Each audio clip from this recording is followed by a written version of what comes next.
नमस्कार, मैं रविश कुमार। क्या आप जानते हैं कि हार्वर्ड में मोदी सरकार के समय को लेकर किस किस तरह के रिसर्च हो रहे हैं? लोकसभा में कांग्रेस को घेरने के लिए प्रधानमंत्री ने हार्वर्ड के एक रिसर्च का हवाला दिया, बल्कि हार्वर्ड के अध्ययन को बढ़िया भी बताया। कहा कि टॉपिक है the rise and decline of India's Congress party के उदय और अस्त की कहानी।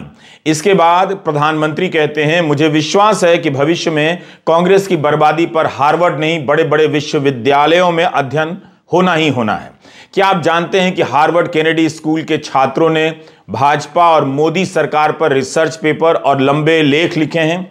इसके टाइटल हम बता देते हैं ताकि प्रधानमंत्री अपने मन की बात में चाहें तो शामिल कर लें। जुलाई 2016 में शानूर सिरवाई का लेख the rising tide of intolerance in Narendra Modi's India तो हार्वर्ड में ही छपा है। एक का टाइटल है the rise and decline of India's Congress party, दूसरे का टाइटल है the rising tide of intolerance in Narendra Modi's India. एक कांग्रेस पार्टी की बात कर रहा है तो दूसरा भारत के स्तर पर बात कर रहा है कि नरेंद्र मोदी के भारत में असहिष्णुता का ज्वार काफी चढ़ गया है। हम आज के कार्यक्रम में इस पर विस्तार से बात करने वाले हैं कि येल यूनिवर्सिटी, स्टैनफोर्ड यूनिवर्सिटी और हार्वर्ड यूनिवर्सिटी में मोदी सरकार के दौर के बारे में क्या क्या रिसर्च हो रहा है। आपको याद होगा, पिछले महीने इन जैसे विदेशी संस्थानों के भारत में कैंपस खोलने को लेकर यूजीसी ने एक ड्राफ्ट निकाला जिसकी तारीफ होने लगी। लेकिन पहले हम आपके ध्यान में फिर से उन खबरों को लाना चाहते हैं जो पिछले 10 दिनों से दुनिया भर के अखबारों में छप रही हैं। उनमें भी काफी रिसर्च है, बढ़िया स्टडी है। प्रधानमंत्री खुद उनका संज्ञान नहीं ले रहे हैं, लोकसभा में जवाब नहीं दे रहे हैं, लेकिन कांग्रेस को घेरने के लिए हार्वर्ड की स्टडी का हवाला दे रहे हैं। द इकोनॉमिस्ट का कवर देखिए। आर्थिक खबरों में इकोनॉमिस्ट की अपनी साख है। असहमति रखने वाले भी इसकी रिपोर्ट देख लेते होंगे। इसके कवर पर गौतम अडानी की तस्वीर छपी है। अंग्रेजी में लिखा है the parable of Adani. Parable ऐसी कहानी होती है जिसके जरिए बड़ा संदेश दिया जाता है। तो अडानी की कहानी का संदेश क्या है? हाल के कई वर्षों में यह भारत की पूंजीवादी व्यवस्था का सबसे मुश्किल इम्तिहान है, इकोनॉमिस्ट लिखता है। यह भी लिखता है कि एक टाइकून का इस तरह से पतन होना मोदी को राजनीतिक रूप से भी शर्मसार करेगा। क्या इस तरह की खबरों का छपना भारत की छवि के लिए अच्छा है? इकोनॉमिस्ट ने लिखा है कि मोदी सरकार के इन वर्षों में भारत में जो चेक और बैलेंस था, सत्ता का संतुलन था, वह उजड़ रहा है। इनकी सरकार ने कोर्ट से लेकर पुलिस की स्वायत्तता को चोट पहुंचाई है। मीडिया डरपोक हो गया है, वह ताकतवर लोगों के खिलाफ जांच तक नहीं करता। बहुत ही कम भारतीय अखबारों ने हिंडनबर्ग की इस रिपोर्ट को हाथ लगाया है, मुश्किल सवाल तक नहीं पूछा है। इसमें एनडीटीवी के खरीदने पर भी टिप्पणी की गई है। अब एनडीटीवी के पत्रकार काऊ हग डे के बहाने गाय को गले लगाने की कोशिश कर रहे हैं। भारत की नियामक संस्था सेबी की साख दांव पर लगी है। दुनिया भर की संस्थाएं अपने स्तर पर जांच कर रही हैं और यहां भाषण चल रहा है कि भारत का डंका बज रहा है। इसे आप डंका बजना कहते हैं? द इकोनॉमिस्ट ही नहीं, wall street journal, Bloomberg, financial times, ये सब दुनिया के बड़े आर्थिक अखबार हैं। इनमें एक खबर प्रधानमंत्री की तारीफ में छप जाए तो बीजेपी के सारे सांसद ट्वीट करने लग जाएंगे। लेकिन क्या भारत की जनता नहीं देख रही है कि अडानी प्रकरण के बाद से भारत को लेकर किस तरह की खबरें छप रही हैं? यह ब्लूमबर्ग बिजनेस वीक का कवर है। इस पर लिखा है कि एशिया के सबसे धनी आदमी से मिलिए। तस्वीर में नाक के पास कागज फटा हुआ है और लिखा है कि एक शॉट से अडानी के 100 अरब डॉलर उड़ गए, यानी नाक कट गई। इसके पेज नंबर 20 पर जो रिपोर्ट है उसकी तस्वीर भी देख लीजिए और रिपोर्ट भी पढ़िए। इसके साथ लिखा है कि अडानी डाउनसाइज्ड, यानी उनका कद छोटा हो गया, उनका साम्राज्य के पर कतर गए। 1 फरवरी को टाइम पत्रिका की इस खबर का शीर्षक भी इकोनॉमिस्ट की तरह है, ब्लूमबर्ग की तरह है। यही लिखा है कि अपने चुनावी अभियानों के समय मोदी अडानी के हवाई जहाज में उड़ा करते थे। यही तस्वीर तो राहुल गांधी ने संसद में दिखा दी। टाइम लिखता है कि दोनों की दोस्ती का लाभ अडानी को हुआ। मोदी के प्रधानमंत्री बनने के बाद अडानी की संपत्ति में 230% की वृद्धि हो गई। 2014 में 1.9 बिलियन डॉलर से 26 बिलियन डॉलर पर पहुंच गए। क्या इस तरह से भारत का दुनिया में डंका बज रहा है? प्रधानमंत्री बार बार कहे जा रहे हैं कि दुनिया में भारत का नाम हो रहा है, साख बढ़ रही है। तो क्या इन खबरों से भारत की साख बढ़ रही है, नाम हो रहा है या नाक कट रही है? अदानी पर कॉरपोरेट के इतिहास का सबसे बड़ा फ्रॉड का आरोप लगा है। क्या इससे भारत को लेकर दुनिया में डंका बज रहा है? क्या आप इसे डंका बजना कहेंगे? दुनिया में इन खबरों से बदनामी हो रही है और प्रधानमंत्री कह रहे डंका बज रहा है। कायदे से जांच कराते और इन सब सवालों के जवाब देते तो लगता कि भारत में जांच एजेंसियां सबके लिए काम करती हैं, बराबर से काम करती हैं। क्या यह डंका बजना हुआ कि अदानी पर लगे आरोपों में प्रधानमंत्री का नाम भी जोड़ा जा रहा है? जिस वक्त दुनिया भर में इस मामले में सवाल हो रहे हैं, प्रधानमंत्री कह रहे हैं डंका बज रहा है। डंका बजने वाली एक और खबर देखिए। ब्लूमबर्ग में खबर छपी है कि जापान में भी फंड के मैनेजर सतर्क हो गए हैं, बताने लग गए हैं कि अदानी समूह में म्यूचुअल फंड का कितना पैसा लगा है।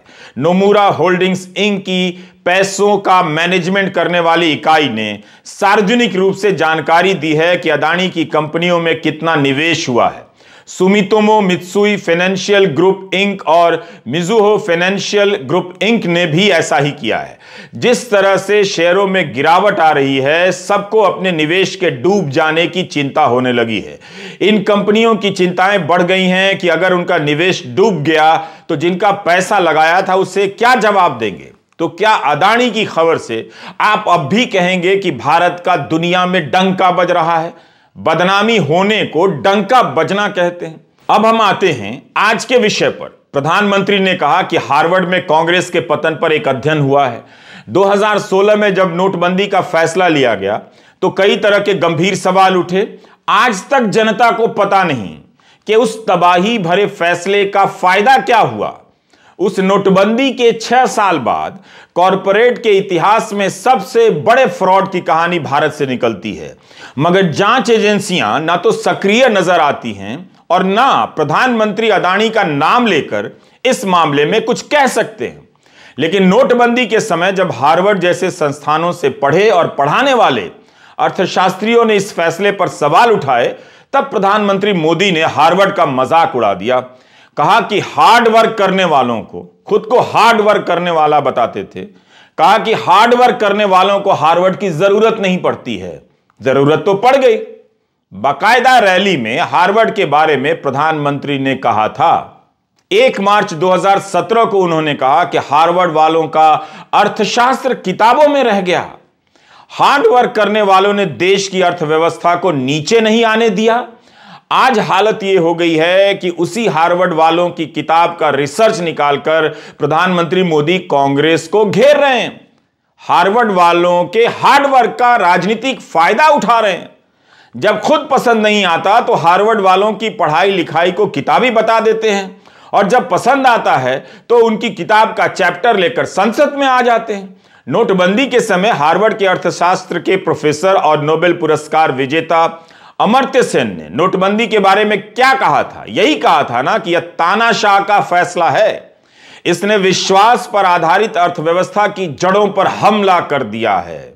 सुप्रीम कोर्ट ने आखिर जब नोटबंदी पर सुनवाई की और इसे 4-1 के फैसले से सही बताया, तब इस फैसले में जस्टिस नागरत्ना ने असहमति दर्ज कराई। लिखा कि बहुत गंभीर मुद्दा है, इस फैसले से देश की अर्थव्यवस्था और नागरिकों पर प्रभाव पड़ता है। सरकार ने इसे अधिसूचना के जरिए क्यों लागू किया? उन शक्तियों का प्रयोग किया जा सकता था जो सरकार के पास थी। अधिनियम का सहारा क्यों लिया गया? विधेयक का सहारा लिया जा सकता था। ऐसे महत्वपूर्ण फैसलों को संसद के सामने रखना चाहिए था। समझिए इस बात को। बहुमत के फैसले में एक बात कही गई है जिस पर गौर करना चाहिए। यह कहा है कि माना जाता है कि संसदीय व्यवस्था में कार्यपालिका अगर अपने अधिकारों का सही इस्तेमाल नहीं करती है तो उसे रोकने के लिए उसकी संसद के प्रति जवाबदेही तय की गई है। तब तो संसद तक यह मामला पहुंचना ही चाहिए था। यह सब आपके सामने है। नोटबंदी के समय हार्वर्ड की पढ़ाई लिखाई को किताबी बताने वाले प्रधानमंत्री के इस फैसले से अर्थव्यवस्था में कोई क्रांतिकारी बदलाव नहीं आया। हालत यह है कि 8 साल बाद भी इसी बात का श्रेय ले रहे हैं कि 80 करोड़ लोगों को मुफ्त अनाज दे रहे हैं। ये नहीं बताते कि क्यों दे रहे हैं, क्योंकि इस देश में 25,000 महीना कमाना मुश्किल है। जो कमाता है वो चोटी के 10% लोगों में आ जाता है। इस महंगाई में मुफ्त अनाज नहीं मिलेगा तो इतनी बड़ी आबादी भूख से मर जाएगी। जाहिर है नोटबंदी ने जो सपने दिखाए थे वो फेल हो गए, लेकिन तब इस बात पर खूब ताली बजाई गई कि हार्वर्ड वालों का अर्थशास्त्र किताबों में रह गया और हार्ड वर्क करने वालों ने देश की अर्थव्यवस्था को नीचे नहीं आने दिया। वैसे जीडीपी नीचे आ गई थी नोटबंदी के बाद। अब आते हैं इस बात पर कि प्रधानमंत्री को हार्वर्ड से इतना प्रेम कब हो गया। क्या इसलिए हो गया कि उसकी लाइब्रेरी में कांग्रेस के पतन पर रिसर्च की किताब रखी मिली। अब हम बताते हैं कि दुनिया की बड़ी बड़ी यूनिवर्सिटी में किस तरह के रिसर्च हो रहे हैं। स्टैनफोर्ड यूनिवर्सिटी में एंथ्रोपोलॉजी के प्रोफेसर हैं थॉमस ब्लोम हैंसन। ध्यान से सुनिएगा, ये वहां के Reliance Dhirubhai Ambani professor of anthropology हैं। इनकी और ग्योटिंगन में पढ़ाने वाली श्री रूपा रॉय की किताब का टाइटल है saffron Republic, Hindu nationalism and state power in India. यह किताब तो पिछले साल कैम्ब्रिज यूनिवर्सिटी प्रेस से छपी है।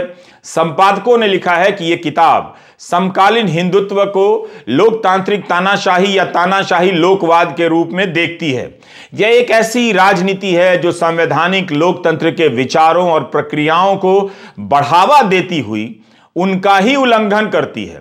इस किताब में दिल्ली दंगों का विवरण है। लिखा है कि भाजपा के चुने हुए नेताओं और अधिकारियों ने खुलेआम मुस्लिम विरोधी हिंसा का आह्वान किया और इनके खिलाफ बाद में पुलिस ने कार्रवाई तक नहीं की। इस किताब में यह भी लिखा है कि किस तरह से नागरिकता कानून विरोधी शांतिपूर्ण प्रदर्शन को भाजपा के छोटे नेताओं से लेकर मोदी और शाह ने परोक्ष या अपरोक्ष रूप से एंटी नेशनल करार दिया। यह भी लिखा है कि उस हिंसा में हिंदुओं की भी मौत हुई तो यह सब किसी समुदाय को संत के रूप में दिखाने के लिए नहीं कहा जा रहा है, मगर उस समय खास तौर पर मुस्लिम विरोधी माहौल बनाया गया जिसका उस हिंसा में बड़ा योगदान रहा। अगर इस किताब की चर्चा राहुल गांधी लोकसभा में कर देते तो बीजेपी की सांसद मांग करने लगते कि कार्यवाही से हटा दी जाए, मगर इस किताब के संपादक का नाम भी ठीक से देख लीजिए। स्टैनफोर्ड यूनिवर्सिटी के Reliance Dhirubhai Ambani professor of anthropology Thomas Blom Hansen इसके संपादक हैं।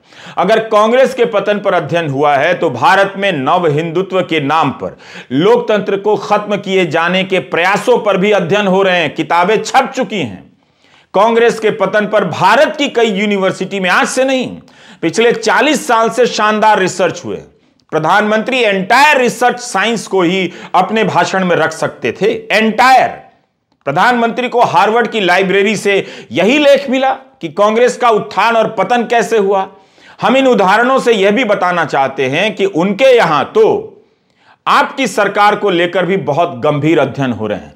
क्या आप उसे स्वीकार करना चाहेंगे? येल यूनिवर्सिटी भी अमेरिका की एक बड़ी यूनिवर्सिटी है। इसके प्रोफेसर की एक किताब का जिक्र करने वाला हूं।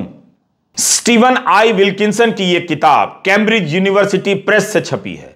इस किताब में उन्होंने गहराई से भारत की चुनावी राजनीति में दंगों के इतिहास पर शोध किया है। कई पार्टियों के दंगों के इतिहास पर लिखा है, कांग्रेस और भाजपा दोनों के। बताया है कि कैसे चुनाव जीतने के लिए दंगों को गढ़ा जाता है। कुछ सरकारें दंगे रोकती हैं, कुछ नहीं रोकती हैं। तो क्या प्रधानमंत्री इस किताब के बारे में बात करना चाहेंगे संसद में? पर इस किताब में बीबीसी की डॉक्यूमेंट्री वाली कई सारी बातें लिखी हैं। तो क्या इस किताब को भी बैन कर देंगे? प्रधानमंत्री कहते हैं कि दुनिया भर में भारत का डंका बज रहा है। बीबीसी ने हाल ही में लंदन के दर्शकों के लिए, ब्रिटेन के दर्शकों के लिए एक डॉक्यूमेंट्री दिखाई। उसमें गुजरात दंगों के समय उनकी भूमिका को लेकर सवाल है, मगर ज्यादा सवाल तो ब्रिटेन की सरकार से थे। मगर भारत में उस डॉक्यूमेंट्री को बैन कर दिया गया। तो क्या भारत का डंका बज रहा होगा? बीबीसी की डॉक्यूमेंट्री बैन करने से किस तरह से दुनिया में भारत का डंका बज जाता है, जरा बताइए। अब हार्वर्ड केनेडी स्कूल के छात्रों ने जो भाजपा और मोदी सरकार पर रिसर्च पेपर लिखे हैं उसका नाम हम फिर से बता रहे हैं।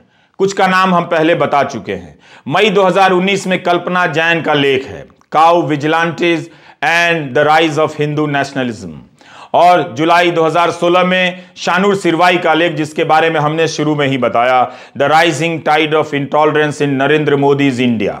2015 में लंबा चौड़ा लेख छपा, Indian media crisis in the fourth state. इसमें प्रधानमंत्री मोदी और मीडिया के रिश्ते पर खूब लिखा गया, कैसे कुछ मीडिया गोदी हो गया और जो कुछ नहीं हुआ उसने किन कठिनाइयों का सामना किया है। इसी तरह negotiating democracy and religious pluralism India, Pakistan and Turkey, जो ऑक्सफोर्ड यूनिवर्सिटी प्रेस से छपी है। इस किताब के संपादक हैं कैरन बार्के, सुदीप्ता कविराज और वत्सल नरेश। बार्के यूनिवर्सिटी ऑफ कैलिफोर्निया बर्कली में प्रोफेसर हैं। सुदीप्ता कविराज कोलंबिया यूनिवर्सिटी में पॉलिटिकल साइंस के प्रोफेसर हैं। वत्सल हार्वर्ड में सोशल स्टडीज पढ़ाते हैं। इस किताब में भारत में लोकतंत्र, धर्म की राजनीति और मौजूदा राजनीतिक परिवेश पर आपको लेख मिल जाएंगे। कांग्रेस का पतन कैसे हुआ, इस रिसर्च को पढ़ना चाहिए, लेकिन प्रधानमंत्री को यह भी पढ़ना चाहिए कि उनकी सरकार के समय मीडिया, असहिष्णुता, लोकतंत्र को लेकर किस तरह के सवालों पर अध्ययन हो रहे हैं। दुनिया के अखबारों में अदानी प्रकरण को लेकर भारत की चर्चा किस तरह से हो रही है। जिस तरह से दुनिया भर में अदानी को लेकर खबरें छप रही हैं, उन खबरों को बताने के लिए अलग से एक चैनल लॉन्च करना पड़ेगा, अदानी समाचार के नाम से। अदानी समाचार में पहली खबर है जापान से। निके एशिया में रोज के हांदा की रिपोर्ट छपी है कि अदानी पर जो कर्जा है वह भारत की अर्थव्यवस्था का 1% से अधिक हो गया है। यह निके ने अपने विश्लेषण में पाया है, जिससे पता चलता है कि समूह का विस्तार कितना बड़ा है। अदानी की 10 कंपनियों पर 3 लाख करोड़ से अधिक का कर्जा बताया गया है। हम इनके अध्ययन की पुष्टि तो नहीं कर सकते, मगर अदानी समाचार के तहत इनका संकलन कर सकते हैं, ताकि आपको पता चले कि दुनिया में भारत का डंका किस तरह से बज रहा है। इस अध्ययन में बताया गया है कि फ्रॉड के आरोपों के बाद निवेशक कर्जे को लेकर चिंतित हैं। अदानी समाचार में दूसरी खबर है फ्रांस से। फ्रांस की टोटल एनर्जी ने अदानी के साथ $4 अरब की निवेश की योजना पर रोक लगा दी है। पिछले साल जून में दोनों की साझेदारी का ऐलान हुआ था, मगर दस्तखत नहीं हुए थे। पिछले साल की घोषणा के अनुसार total energy Adani new industry limited में 25% की हिस्सेदारी लेने वाला था। टोटल एनर्जी के चीफ ने कहा है कि जब तक चीजें साफ नहीं हो जाती हैं, हाइड्रोजन प्रोजेक्ट रुका रहेगा। अदानी समाचार में आज की तीसरी खबर, MSCI एक काफी बड़ा इंडेक्स है। इनके इंडेक्स पर कैपिटल के मुताबिक किसी कंपनी का हिस्सा होता है, यानी जिस कंपनी का कैपिटल अधिक होता है उसका भार ज्यादा होता है। पिछले 10-12 दिनों में अदानी के स्टॉक्स में जो उतार चढ़ाव आए, उसके चलते अपने फरवरी समीक्षा में MSCI ने यह फैसला लिया है कि अदानी ग्रुप के फ्री फ्लोट और मार्केट कैपिटलाइजेशन में 1 मार्च से कटौती कर देगा। CNBC ने लिखा है कि MSCI के मुताबिक कुछ निवेशकों को हमारे नियमों के अनुसार फ्री फ्लोट की श्रेणी में नहीं रखा जाना चाहिए। अदानी के 8 स्टॉक जो MSCI स्टैंडर्ड इंडेक्स में शामिल थे, उनमें से 4 का वेटेज यानी वजन घटा दिया गया है। इसमें Adani enterprises, total gas transmission और ACC शामिल हैं। इससे इन स्टॉक से काफी आउटफ्लो होने की आशंका है, यानी शेयर कैपिटल के और गिरने की आशंका जताई जा रही है। इसके अलावा नुवोमा वेल्थ मैनेजमेंट ने अपने एक नोट में लिखा है कि MSCI ग्लोबल स्टैंडर्ड इंडेक्स ने भी अदानी एंटरप्राइजेस की वेटेज को 0.5% से कम कर दिया है और आशंका जताई है कि इससे अन्य 3 स्टॉक्स में भी गिरावट देखी जा सकती है। इससे $500 मिलियन का घाटा होने का अनुमान है, यानी 4000 करोड़ रुपए से ज्यादा का नुकसान। इन घोषणाओं के बाद अदानी समूह के शेयरों में गिरावट देखी गई। अदानी समाचार में चौथी खबर है लंदन से। फाइनेंशियल टाइम्स ने लिखा है कि पिछले दिनों खबर आई कि अदानी समूह ने लोन चुकाए हैं, मगर उससे पहले मार्जिन कॉल का कॉल आया था, क्योंकि ब्रोकरों ने मांग की कि जिन शेयरों को गिरवी रखकर लोन लिया गया है उनके दाम तो गिर गए, तो बाकी का मार्जिन दे दीजिए। अगर हमसे कोई त्रुटि हुई इन सूचनाओं को बताने में, तो मार्जिन कॉल का मामला यही है। फाइनेंशियल टाइम्स ने सूत्रों के हवाले से यह खबर लिखी है। यह लिखा है कि अदानी को लोन देने वाले Berkeley bank, city bank, Deutsche bank ने कहा कि शेयर डूबने के बाद जो मार्जिन बनते हैं उसे भर दीजिए, टॉप अप कर दीजिए। उसके बाद अदानी ग्रुप ने पूरा लोन चुकाया। यह भी लिखा है कि इसे चुकाने के लिए कौन सा फंड इस्तेमाल किया गया, इसका पर्दाफाश नहीं किया गया है। इस पर तृणमूल कांग्रेस की सांसद महुआ मोइत्रा ने ट्वीट किया कि 24 घंटे के भीतर झूठ का भांडा फूट गया। अदानी समाचार में 5वीं खबर नॉर्वे से है। नॉर्वे के सोवरेन फंड ने अदानी समूह की 3 कंपनियों में जो शेयर खरीदे थे उसे बेच दिया है। मीडिया रिपोर्ट के अनुसार $200 मिलियन के शेयर बेच दिए। इसने तो हिंडनबर्ग की रिपोर्ट आने के पहले से ही बेचना शुरू कर दिया और पैसा निकाल लिया। नॉर्वे सॉवरेन फंड को दुनिया का सबसे बड़ा स्टॉक इन्वेस्टर कहा जाता है। इस फंड का कहना है कि अदानी समूह में अब हमारा कोई पैसा नहीं है। इस फंड का पैसा दुनिया की 9,200 कंपनियों में लगा है। सोचिए, 9,200 कंपनियों में अब अदानी समूह की कंपनी बाहर हो गई है, एक भी नहीं है। सूत्रों के हवाले से अदानी समाचार में छठी खबर न्यूयॉर्क से है। फाइनेंशियल टाइम्स ने खबर छापी है कि गौतम अदानी ने वॉल स्ट्रीट की एक ताकतवर एक्टिविज्म डिफेंस लॉ फर्म को हिंडनबर्ग के खिलाफ लड़ाई में हायर किया है। सूत्रों ने फाइनेंशियल टाइम्स को बताया है कि पिछले कुछ दिनों में न्यूयॉर्क के कई बड़े वकीलों से अदानी समूह ने इस मामले को लेकर विमर्श किया है और अब वैक्टेल लॉ फर्म को हायर किया है, जो अमेरिका की सबसे महंगी लॉ फर्म्स में से एक है। नॉर्वे सोवरेन फंड तो पहले से ही अपना पैसा निकालने लगा और पिछले साल के आखिर तक काफी निकाल लिया। तो जाहिर है कुछ लोग समझ रहे होंगे कि मामला क्या है। दुनिया का सबसे बड़ा फंड 9,200 कंपनियों में निवेश करता है और भारत की सबसे बड़ी कंपनी से निवेश निकाल लेता है। क्या इस खबर से दुनिया में भारत का डंका बज रहा है? दुनिया भर में अदानी को लेकर जितनी खबरें छपी हैं, अगर उनका आप संकलन कर लेंगे तो पता चलेगा कि भारत की कितनी बदनामी हो रही है। इन खबरों को बताने के लिए अलग से अदानी समाचार शुरू कर दीजिए। अदानी ग्लोबल चैनल बनाना चाहते थे फाइनेंशियल टाइम्स की तरह। उसी फाइनेंशियल टाइम्स में उनके समूह को लेकर जिस तरह की खबरें छप रही हैं, क्या भारत के चैनल पर उसका कवरेज देख पा रहे हैं? आज अदानी समूह को लेकर ग्लोबल अखबारों से इतनी खबरें आ रही हैं कि भारत के लोकल चैनलों की बस की बात नहीं है कि उसे कवर कर सकें, और यह बात भी ग्लोबल अखबारों में छप रही है। प्रधानमंत्री से जवाब मांगा गया तो गिनाने लगे कि कितने करोड़ को मुफ्त राशन दे दिया, कितने करोड़ घरों में पानी दे दिया। अब से कोई आपसे सवाल पूछे आप कहां थे, घर लौटने में इतनी देर क्यों कर दी, तो मत बताइएगा कि गाय को गले लगाने गए थे। सवाल का जवाब देने की जरूरत ही नहीं है। जैसे ही सवाल आए कि आप कहां थे, पिताजी पूछे कि आप कहां थे, आप जवाब में सड़कों के नाम गिनाने लग जाइए। मैं बताता हूं कैसे। कभी लिंकिंग रोड, कभी वार्डन रोड, कभी केडल रोड, कभी पैडल रोड गाने लग जाइए। नमस्कार, मैं रविश कुमार।